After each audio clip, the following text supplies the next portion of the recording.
أعوذ بالله من الشيطان الرجيم بسم الله الرحمن الرحيم 13. Sure Reyd Medine'de nazil bo'lgan 43 oyat.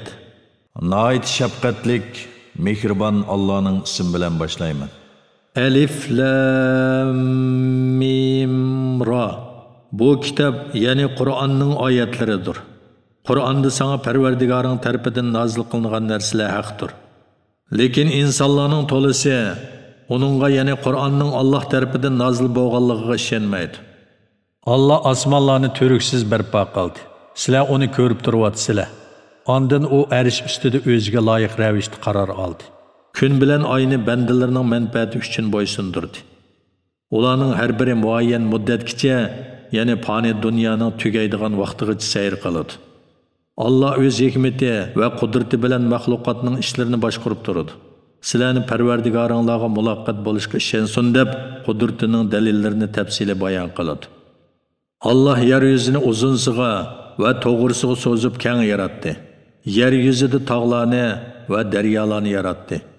Meyvelarning har bir turini erkak, kishi ikki jinsli qilib yaratdi. Kechini kunduzga kirishtirdi. Ya'ni kechining qorong'uligi bilan kunduzning yorug'ligini yapti. Bularda tafakkur qiladigan qavm uchun Allohning qudratini ko'rsatadigan dalillar bor. Yer yuzida bir-biriga tutishang'u qit'alar bor va turli ziroatlar bor. Ko'p shoxli bo'lgan va ko'p shoxli bo'lmagan, bir urug'dan bir qancha tal unib chiqqan, bir urug'dan faqat bir tal unib chiqqan xurmo daraxtlari bor. Ularning hammasi bir xil suv bilan sug'uriladi. Ularning ba'zisini ba'zisidan tamda ortiq qilamiz. Bularda tushunadigan qavm uchun Allohning qudratini ko'rsatadigan nurg'un dalillar bor. Ey Muhammad, agar biror narsadan ajablanadigan bo'lsang, ularning ya'ni kuffarlarning biz o'lib to'pi bo'lib ketgandan keyin qayta tirilamdiq degan so'zi ajablanishga loyiqdir. Ana shular Parvardigorni inkor qilganlardir. Qiyomat kuni ana shularning bo'yinlariga taqoqlar selinadi. Ana shular do'zax ahli bo'lib, do'zaxda mangu qolg'uvchilardir.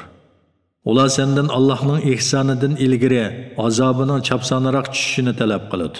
Ulardan burun Allohning azobiga duchor bo'lgan ummatlar o'tgan. İnsanlar zulm qilsa-mu, Parvardigoring haqiqatan ularni mag'firat qiladi.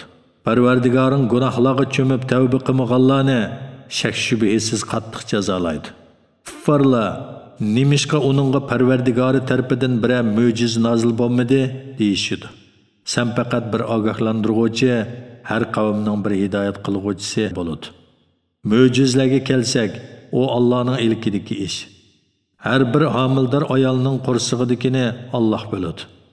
Yani baxtlikmi, baxtsizmi, ömrü uzunmi, qisqami, hammasini Allah biladi. Bachchadonlarning kichiklab ketganligi yoki yo'g'inab ketganligini Allah biladi. Allohning dargohida hamma narsa o'lchamlikdir. Allah maxfiy va oshkor ishlarning hammasini bilguvchidir, hammadan buyukdir, hammadan ustundir. Sizlarning ishchinglardan yoshirin so'z qilgan, oshkora so'z qilgan, kechisi yoshiringan, kunduzi oshkora yurganlarning hammasi Alloh uchun aytganda o'xshashdir. Har bir odamning oldi-keynida Allohning amri bo'yicha uni qo'g'daydigan navbatchi farishtalar bor.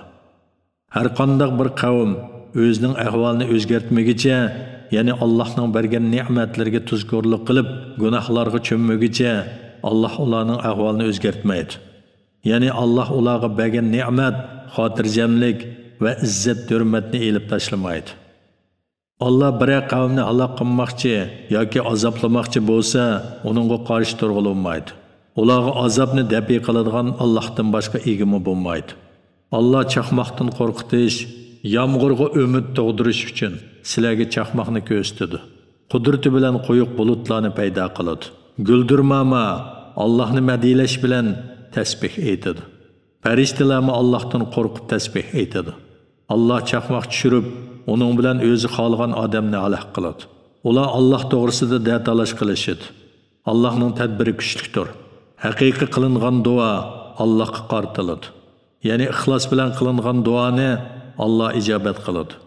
Kuffarlarning Allohni qo'yib, duolarini qaratgan ma'budlar kuffarlarning hech qanday duosini ijobat qilolmaydi. Ular shundoq bir odamga o'xshaydiki, u og'zimizga suv tushsin deb neridan ikki olqinni suvga qartib ichib turadi. Amaliyat suv anglamaydigan, his tuyg'usiz narsa bo'lg'achqa, suv hargiz uning og'ziga tushmaydi. Kafirlarning ma'budlarga qilgan duosi butunlay bekordir. Osmonlardagilar va zamindagilar, ya'ni farishtalar, insonlar va jinlar ixtiyoriy va majburiy yo'sinda Allohga bo'ysunadi. Atdigan oqshomda ularning soyillarimi bo'ysunadi. Ey Muhammad, mushriklarga osmonlarning, zaminning parvardigori kim degan? Ularning parvardigori Alloh degan. Ularga sizlar Allohni qo'yib o'zingizlarga foyda ziyon yetkazolmaydigan ma'budlarni Allohga sherik qilib oldinglarmi degan. Ko'r ya'ni kofir bilan ko'zi ko'rdigan odam ya'ni mu'min barobar bo'lamdi yoki qorong'ulik ya'ni gumrohlik bilan nur ya'ni hidoyat barobar bo'lamdi degan. Ular Alloh yaratganga o'xshash qandaqdir mahluqotlarni yaratgan ma'budlarni, butun mahluqotni yaratgan Allohga sherik qilib olib, Allohning yaratgani bilan ma'budlarning yaratganini ayira olmay qoldimi? Allah her narsani yaratquchidir. Allah birdir, hammaga g'olibdir. Allah osmondan yomg'ir yog'dirdi. Yomg'ir suvi jilg'iladi, lip-miliq oqdi. Kalkun suv o'zining ustida ko'piklarni laylitib oqdi. Kishilarning zinnat buyumlarining yoki asbob yasash uchun o'tqa silib eritgan ma'danlarningmi shuningga o'xshash ko'pigi bor. Allah haq bilan botilni bu misol bilan ana shundoq bayon qiladi. Ko'pik bo'lsa eqib tugaydi.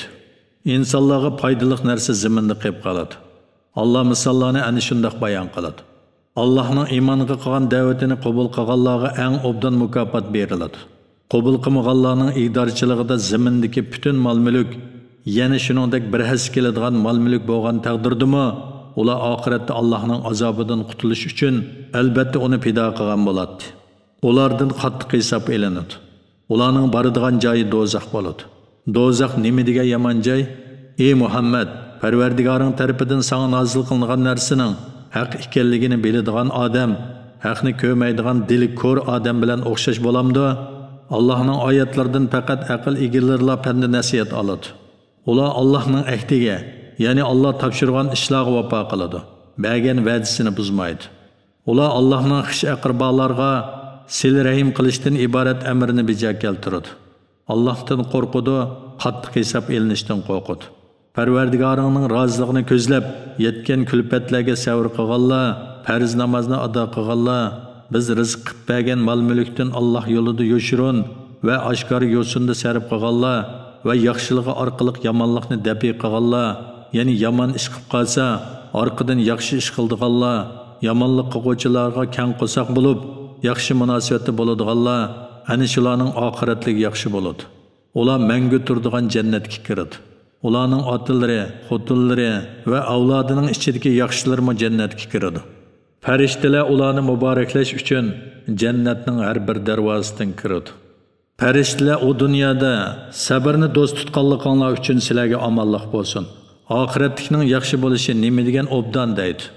Allohga bergan va'dasini mustahkamlagandan keyin buzganlar, Allah'ның seli rahim qilishidan iborat amrni tutmaganlar, yer yuzida buzg'unchilik qilganlar, ana shular la'natga duchor bo'ladi va ularning oxiratligi yomon bo'ladi.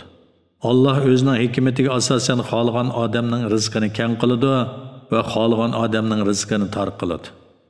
Mushriklar dunyo tirikchiligiga xush bo'lib ketdi. Dunyo tirikchiligi oxiratga qaraganda o'tkinchi bahramon bo'lishdir. Kuffarlar nimishqa onunğa Parvardigoridan Musoning va Isoning mo'jizasidek bir mo'jiza kelmadi deydi. Ey Muhammad, ish Allohning ilkida, mening ilkimda emas. Alloh haqiqatan xohlagan odamni gumroh qiladi, tavba qilganlarni hidoyat qiladi degan. Tavba qilganlar iymon etganlar bo'lib, ularning dillari Allohni yod etish bilan arom topadi. Bilinglarki, dillar Allohni yod etish bilan arom topadi. Iymon etgan va yaxshi amallarni qilganlar xushalliqqa, go'zal qarorgohga erishadi. Ey Muhammad, biz sana vahiy qilingan kitobni ularga o'qib berishing uchun sendan ilgari payg'ambarlarni avatgandek, seni shundoq bir ummatga avatdikki, uningdan burun nurg'un ummatlar o'tgan. Halbuki ular yana mushriklar marhamatlik Allohni inkor qilmoqda. Ey Muhammad, bu mushriklarga aytqinki, u mening Parvardigorimdir. Onundan boshqa hech ma'bud barhaq yo'qdir. Onunga tavakkul qildim va uning dargohiga qaytaman. Mubodi bir Qur'on ya'ni kitob bo'lib, u tilovat qilinish bilan tog'larga yuklanadigan yoki yer yeriladigan va yoki o'liklar so'zlaydigan bo'lgan taqdirdimi, ular cho'qim iymon etmaydi. Hamma ish Allohning ilkididir. Agar Alloh xolisa, insonlarning hammasini jazman hidoyat qiladiganligini mu'minlar bilmadimi?